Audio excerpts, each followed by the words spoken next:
Oh no, let's see, are the results in? They should be in by now. I'm so afraid. Do I have the disorder?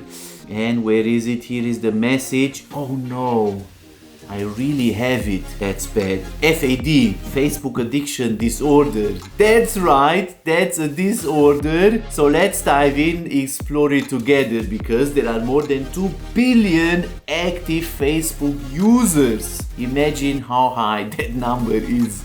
2 billion people worldwide use Facebook, and Facebook became a significant part of their daily life. Is a place to check in, to check out, to spend some time routinely, habitually. We develop some kind of a psychological need to stay online, to be connected, and a fear of missing out, which is also very typical for an FAB. So welcome back to the channel. My name is Peter, and in our quest to live better, more meaningful lives through good habits and systems, decreasing suffering, we have to get our addiction to social media and online devices under control. That's why we have an antisocial social media campaign where we explore good strategies and habits in regards to social media consumption and electronic devices. So let's dive into FAD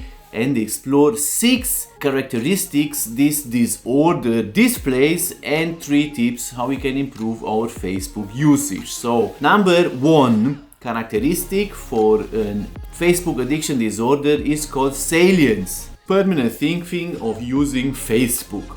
If you trap yourself thinking all the time, I should check, I have to look, I have to share, that's one characteristic. Number 2, tolerance we develop in regards to the kick we get out by using this app. Usually it will take a shorter period of time, but the longer we use it, the more tolerant we become. In other words, it takes longer to get out a dopamine kick from using Facebook the more we use it. Number 3, mood modification.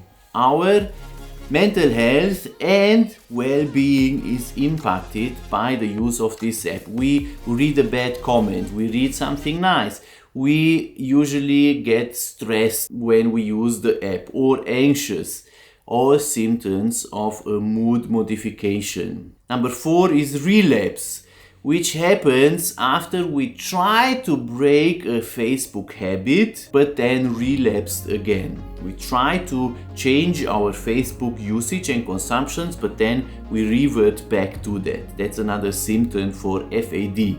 Number 5, withdrawal symptoms, becoming really nervous when we can't use the app, thinking in advance, oh, there will be a time I can't be online, or simply having trouble putting it away, deleting the app from your phone, or whatever makes you feel this feeling of anxiety, of fear of missing out using the app. And number 6, conflict. Interpersonal challenges, conflict with other people because of Facebook. I'm sure that happened to you, especially through the pandemic. You check in, and those friends that post those comments or those articles, or what do they think doing that? And there you have an interpersonal conflict. Rather than solving that conflict in person, we withdraw from that relationship simply because of using the Facebook app. Which shouldn't happen. We should clarify in person with someone, if there are friends, what concerns we have. So check out these 6 symptoms of FAD, and maybe you pause the video at this moment, maybe you write those questions down and try to answer them for yourself. Do you discover some of these symptoms in your Facebook consumption? If so, maybe it's helpful to implement some strategies to manage your Facebook addiction disorder. And here are 3 ways you can do that. Number 1, you can delete the apps from your home screen. For example, here is Facebook. Yes, delete it from the home screen. And we delete the widget too. Remove and other social media apps like Twitter, maybe Instagram, and much cleaner. That looks good. No distractions. Try to minimize those and just delete the apps from your whole screen. On iOS or Android, it works the same. Number 2, you should plan specific times when you use social media during the day.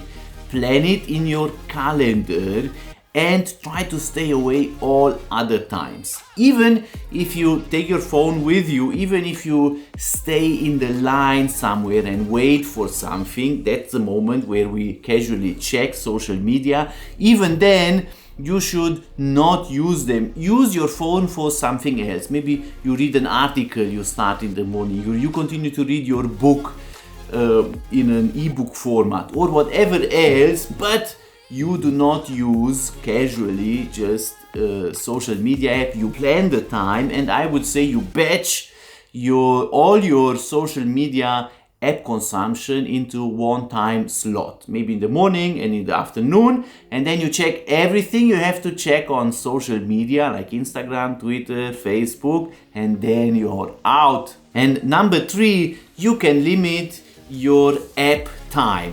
On iOS devices, that's very easy to do. You go to settings and right down there is screen time, and you can check app limits. And on app limits, I just have, as you see, YouTube and Facebook, but YouTube and Netflix, but I could add there something like entertainment, social media, and then I choose, for example, Instagram, Twitter, and of course Facebook, and next, and then I add how much time I would like to use daily for that. And let's say I need 30 minutes for all of those. That's plenty of time, and that's it, adding an app limit. Another trick you can do, and many people are not aware of this. I already spent more than half an hour today on Facebook. So another tip many people don't know is you open the app, you go down there in the right lower corner to menu, you scroll down until you see the Your Time on Facebook tab. You press on that, and here you have a nice overview in the Facebook app how much time you spend and how you can manage that. Go ahead to manage your time, see tools, and then you can add or change some options like add a quiet mode, schedule quiet mode, which I did for every day from 10 p.m. to 7 a.m. Could be even more, or I could add something else to that, and daily reminder that how I use this app. So check your time on Facebook. It's an option in the Facebook app. Number 1, remove social media apps from your home screen. Number 2, plan time and batch all apps together. And number 3, limit app times, or you do it directly in the Facebook app. See you next time. Bye.